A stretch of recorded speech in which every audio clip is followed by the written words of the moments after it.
Good evening and welcome to this meeting of the Vale Whitehorse District Council Planning Committee. I'm Councillor Val Shaw and I will be chairing this meeting. The meeting is being held at our offices in Abbey House, Abingdon. Voting members are here in person as required, but officers and public speakers are able to join remotely if they wish through Microsoft Teams. The meeting is also being streamed live and recorded on the Council's YouTube channel for public viewing. I have 5 housekeeping announcements. For those joining remotely, when you are not speaking, please ensure your microphone is muted and your camera is off. If you share a presentation on the screen, please stop sharing as soon as it is no longer needed. Public speakers must only have their cameras on and be unmuted when addressing the committee or answering questions of clarification in their designated slots. The evacuation procedure, I think most people know that the exit is in the corridor immediately to the right of the meeting room, and we meet at assembly point 9. On arriving at the meeting, you should have read the emergency evacuation procedure and signed the fire register. Please inform Democratic Services if you haven't done so. Please can everyone ensure that their mobile phones and any other devices are switched silent during the meeting. Members of the that does not apply because there are no members of the public actually present in the room. When the meeting has ended, I will ask for confirmation the live stream has ended. At that point, please leave the virtual meeting if you're joining remotely, remembering, and if you're present in the room, to make your way out of the building, remembering to sign out as you leave. And finally, this is a public meeting, not a meeting in public. And I ask that members of the public attending in person and virtually ensure they do not shout out or disrupt the committee's deliberations outside of those who have registered to speak in their allocated slots.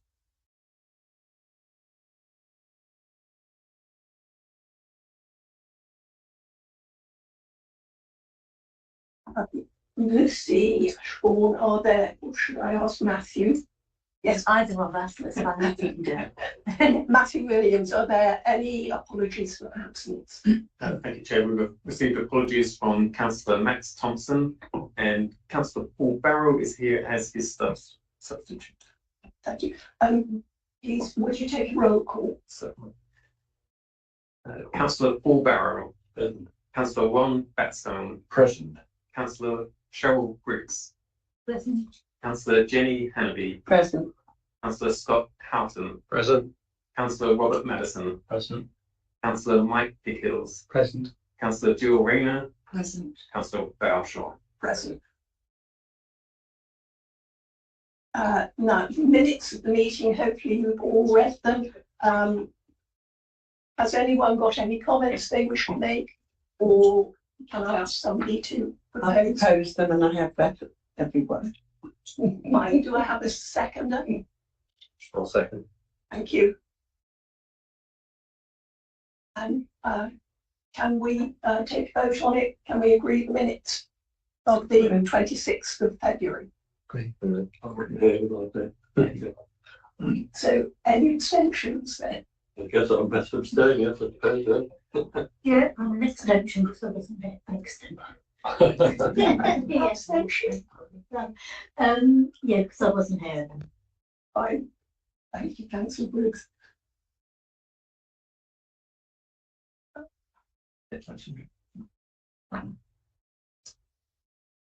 Are there any declarations of interest? I just to say that I am a member of the town council, but not of the planning, and so I haven't taken part in Thank you, Councillor. discussion. Adrian Duffy, any urgent business? No urgent business, Chair. No. And public participation, we have one speaker on the Wantage Lawn Tennis Club matter.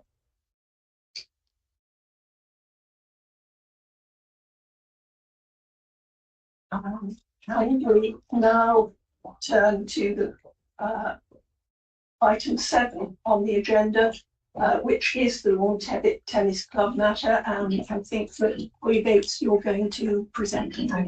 Yeah, thank you. I'll just share my screen. Hopefully this will.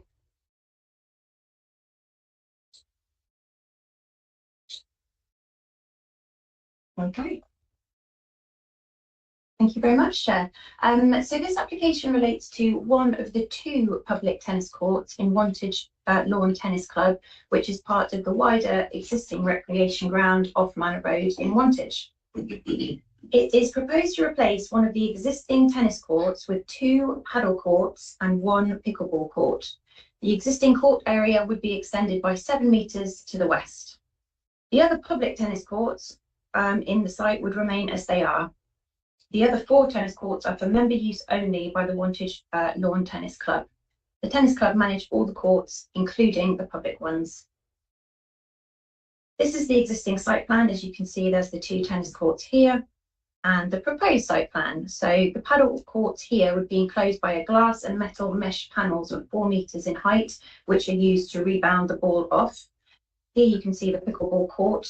A low retaining wall around 0.5 metres in height would be erected around the top corner. The existing chain link fencing around the courts would be extended to enclose the site, and 2 existing floodlights are proposed to be relocated within the site, and no new floodlights are proposed. Here we have some elevations to show you. So here are the proposed elevations. You can see where the paddle courts would be next to pickle court. And this is just to show you what the would be like with the existing and extended chain link fencing around, which would be about 2.8 metres high. Here are just some examples just to show you about what we're talking about here today, which is pickleball and paddle. These are taken from the supporting documentation to the applications, which are just example images of what they are. So pickleball, the court is the same size as badminton and it's over a lower net than tennis, though. It uses a plastic ball with holes. It can be played on existing tennis courts with additional lines and temporary nets. However, paddle is enclosed by glass or mesh walls, and it actually uses a ball which is similar to a tennis ball, but it's less pressurized and slightly smaller, so it doesn't bounce as much. I'll just take you through some site photos now, just of the site. So this is the view of the site from the south. Site where you'd see it would be extended here, and from the north. And the site from the south, which is further back, and the member courts are in the foreground here. This is the car parking area, and there's already overflow existing car parking in place. So the planning conditions for this one are all set out in the report. The main concerns that have been raised are relating to sort of neighbour amenity, which would relate to noise and disturbance, and also potential traffic issues. We do acknowledge there is the potential to be an increased noise impact over tennis due to the rebound of the walls and the use of different balls and rackets. However, we have gone to the Lawn Tennis Association and they have responded with the Sports and Play Construction Association Code of Practice. So they recommend that paddle courts are located more than 30 metres away from any residential properties to ensure they do not cause any noise or disturbance to neighbouring properties. If they're located within that distance, a noise assessment is recommended. However, in this case, the distance would be 60 metres, so there wouldn't be any harm to neighbouring properties arising from this. It's actually a similar distance as well to that we would seek from large neighbourhood children's playgrounds as well. So 30 metres is a standard distance to avoid sort of noise and disturbance. So as we have said, the closest neighbours to the site are on the other side of Manor Road and 60 metres away. So that's more than double the minimum recommended distance. The scheme would meet the standards set out by the Lawn Tennis Association, and while it is acknowledged that the standards set by the SAPCA for pickleball, there isn't a specific standard like there is for paddle. It is noted that at the moment you could already play pickleball on the existing tennis courts. You just need to change the lines temporarily and lower the net, so you wouldn't need any specific permission to already play pickleball on those existing courts. The Environmental Protection Team have raised no objections on noise grounds. or in relation to the floodlights, which are just being relocated. So while we do acknowledge that there is a different type of sport being played here, we do not consider that it would cause harm to neighbouring amenity. Parking has also been raised as a potential issue. However, the local highways authority have raised no objections. So overall, the proposal is considered to accord with the development plan and is recommended for approval. Thank you, Chair. Thank you, Holly. And I think we probably want to come back to you with questions afterwards. And we have one speaker on this matter, Sarah Simmons. Are you there? Yes, hello, I am here. Yeah. I can hear you, I can't see you yet. Let me try and oh, here. I will emerge. Yes, hello. Right, now you have 3 minutes to address the committee. So when you're ready, and I would warn you that we will give you a 30-second warning. Okay, so do I just begin as... When you are ready, yes. Okay, so thank you for the opportunity to present a serious objection to the proposed paddle and pickle courts in Wantage Rec. We are concerned that the application has been treated as a minor change, but in fact it represents the potential for serious and sustained harm to both the private and public community. My father built Newhouse Manor Road, one of the nearest houses to the proposed court, 60 years ago. I grew up in this house, and the Rec has been to me and countless others a lifelong source of huge joy, well-being and consolation. Most recently on calming and tranquil walks with my father in the last years of his life when he was suffering from dementia. Not only do we want to protect the amenity of residents in Manor Road, but also the enormous and varied social goods offered by our marvellous Wantage Rec. Recently, there's been a growing outcry regarding noise impacts of both paddle and pickle in the UK and abroad. It is crucially important that councillors do not underestimate the impacts based on the Lawn Tennis Association guidance. Paddle and pickle noise is very different from traditional tennis. It's not a soft sound that blends gently with the continuous hubbub of a busy park. Each ball strike produces a sharp gunshot-like crack, amplified by the solid rackets and hard glass and metal enclosures. These impacts are loud and high-pitched and relentlessly repetitive. Residents in Brighton describe them as living next to a firing range. The staccato sharpness of pickleball and its frequency cuts through ambience noise. The high-pitched pop can travel hundreds of metres. The Acoustic Society of America, where it's popular, has called for updating noise standards, which account for these hugely intrusive, high-amplitude strikes. Paddle-specific insights based on extensive research in the Netherlands say it's 91 decibels at source. That's an industrial-level impact. 2023 government guidelines say houses should be 100 metres from paddleball courts. We're a bit behind the times as the sport is new here.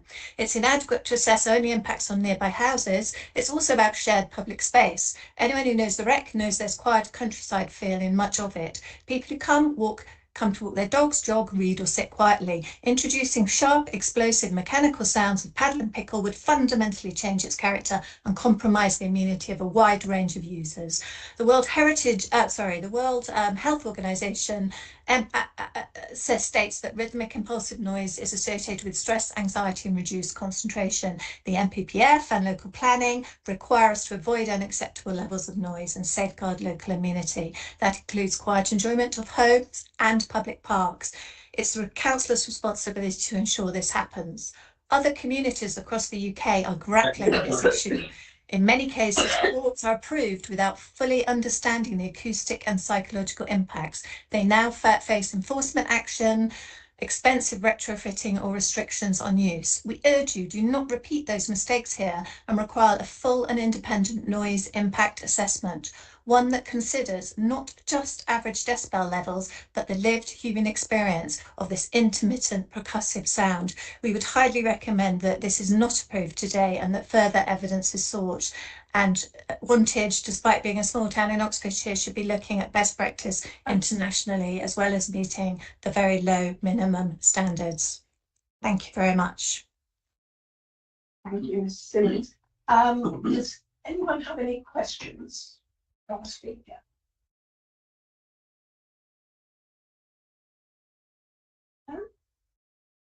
Right, thank you very much. Thank you. Does anyone have any questions of our officer? Councillor Harrison. Thank you, Chair. Wondering, one of the points made in the report is regarding parking.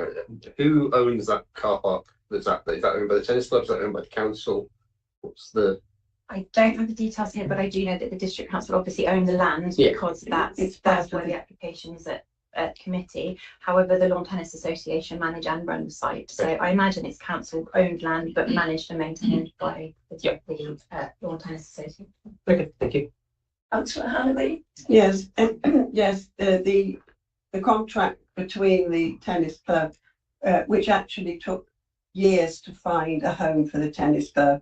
It was tucked away in a small area near the hospital in the town, and we all fought to try and find somewhere. And as you know, the bowls club's there, and it was really great to have be able to put the tennis club in the park there, and it's well used. That's just background for you. Question.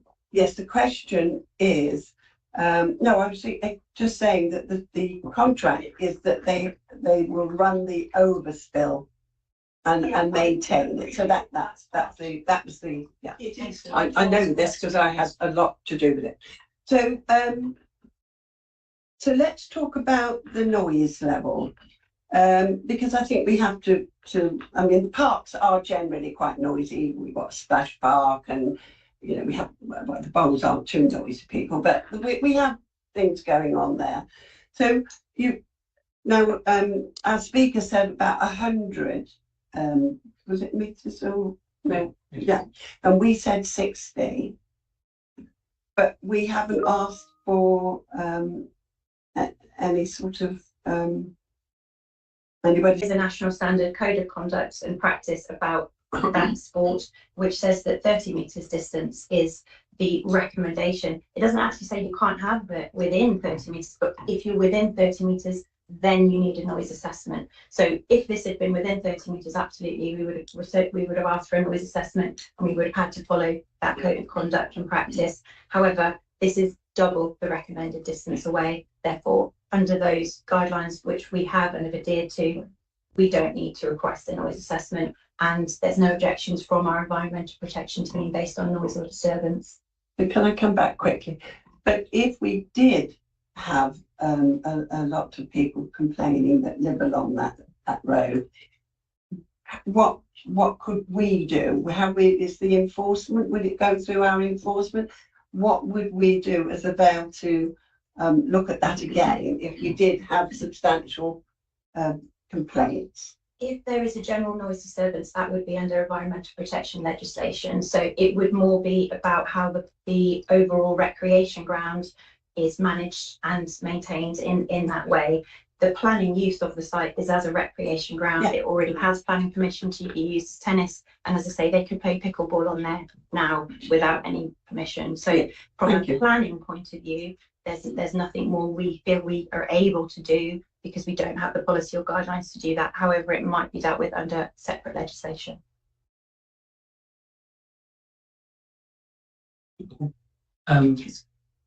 Councillor Piggles. Yeah.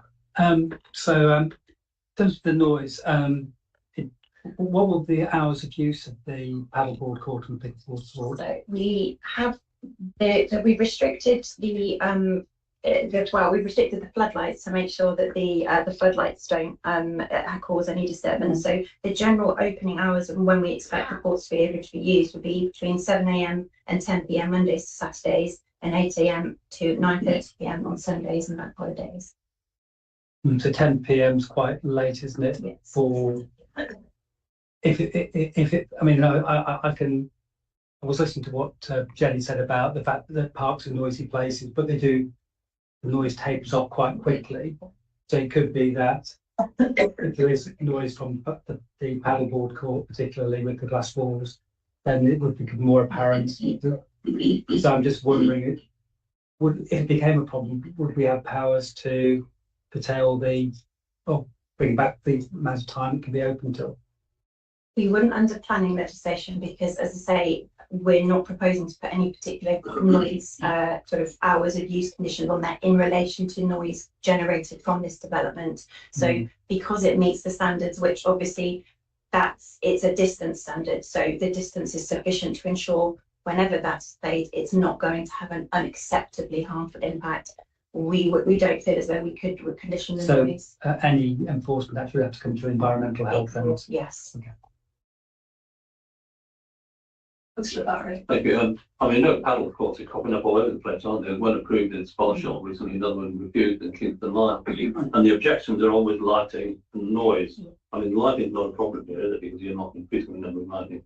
And noise, I mean, obviously falls in the regulations, but presumably those regulations relate to single paddle courts, don't they? We've got two here, I mean, will that make a difference?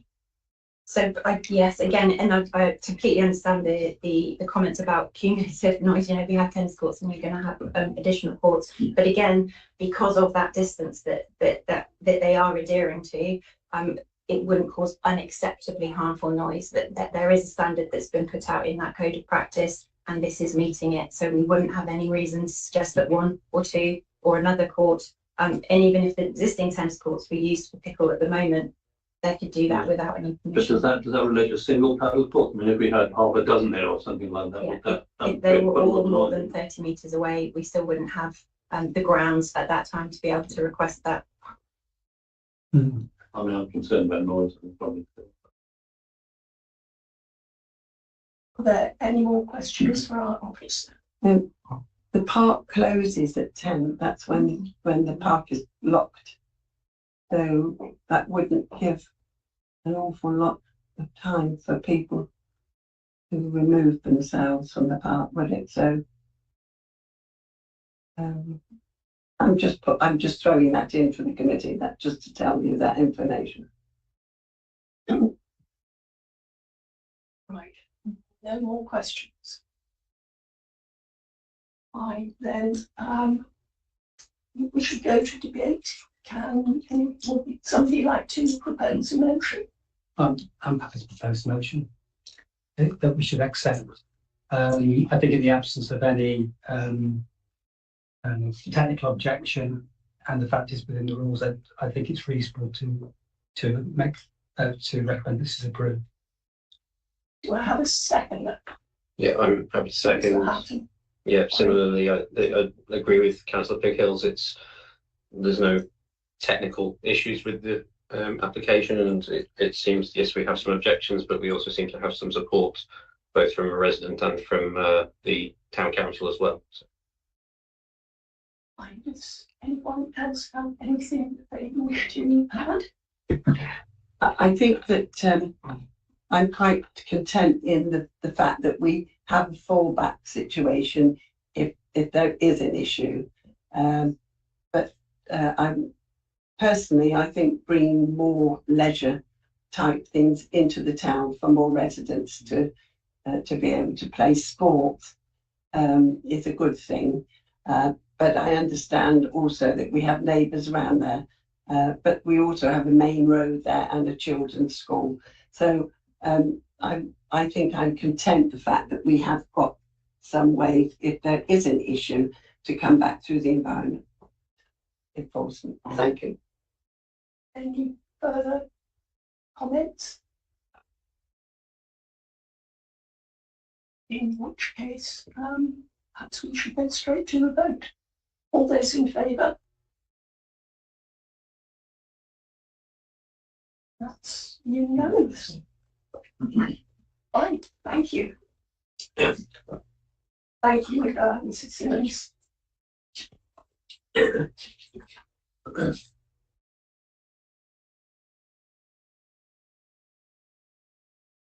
And then the final matter this evening is Vale Cottage and the EV charging point. And Natalie, I think you're presenting on this one. Thank you, Chair. Good evening, councillors. This householder application proposes the installation of a freestanding electric vehicle charging point upon the driveway to the front of the main house. Planning permission is required for this charger, as it is to be located in the curtilage of a listed building. The application attends planning committee this evening as the applicant is a ward councillor. Vale Cottage is a semi-detached Grade 2 listed building located within the village of Uppington. The site is currently accessed from the High Street to the east, with neighbouring residential properties, including Grade 2 listed Lizzie's Cottage, surrounding the site to the north, west and south. This site is additionally located within the conservation area, which is shown hatched green on the map. Here are the site plans depicting the positioning of the proposed EV charger within the plot, highlighted in yellow on the right. Here are the eastern and southern elevation plans depicting the positioning of the proposed charger relative to the listed building. The charger has been highlighted in light yellow. I have also included the indicative imagery submitted by the applicants of the EV charger type to be installed. Here are some photographs of the application site. So on the left-hand side, we've got a photo taken from across the road. On the top right, we've got a photo taken from the pavement directly to the front of the house. And on the bottom right, we've got a photo taken from within the site, looking towards the proposed siting for the charger.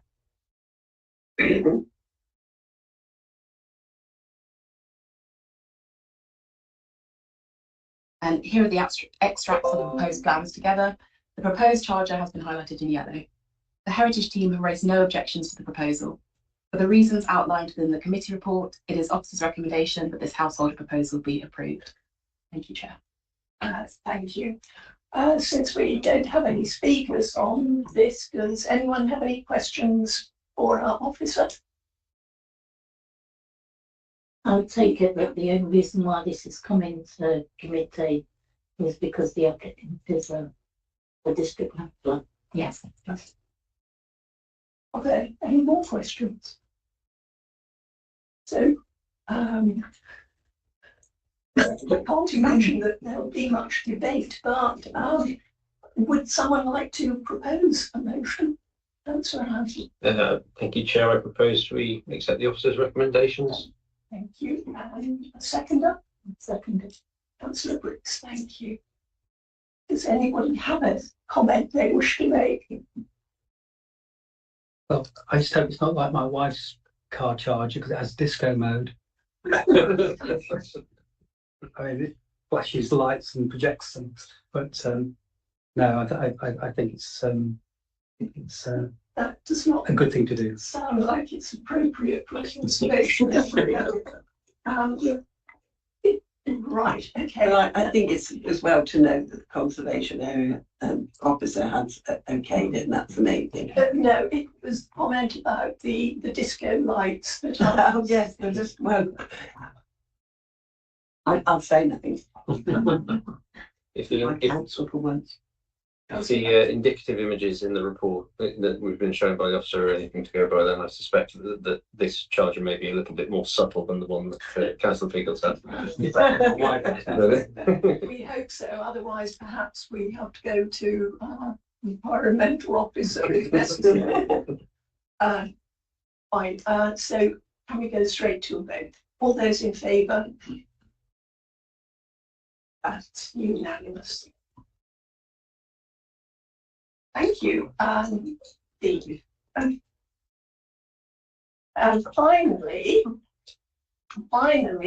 can we please note the appeals, which I think relate to both March, or is it February and March? Yeah, the ones for February and March. Questions, well? Oh, I was going to ask Adrian, were there any important lessons learnt in this particular period with these particular appeals? I would say nothing new, particularly from our point of view. I think we also provide you as members a summary of key points in member updates and monthly updates. So that would have been done by now, because this is slightly later in the process. But I think particularly I would say coming through as trends at this stage, but we also keep an eye on it all the time. Cool. And in terms of the frequency of appeals and the kind of success rate or otherwise, is that in line with other districts in this area? We yes, in terms of alongside South Oxfordshire, we're at the same sort of standard.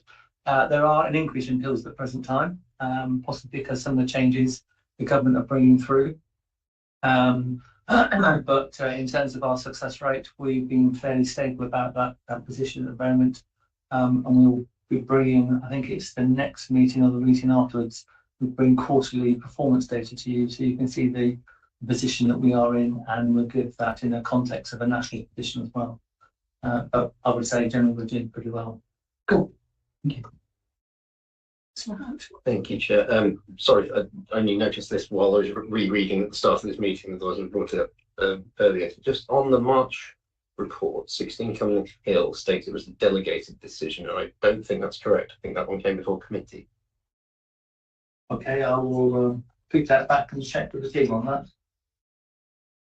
Okay, apologies if that's incorrect. No, it's not.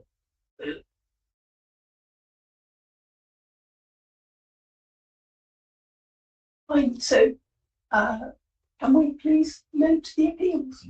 Thank you. Thank you.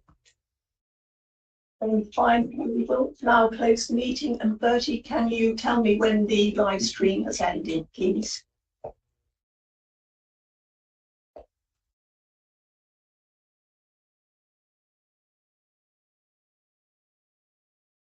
Bertie, have you ended the live stream yet?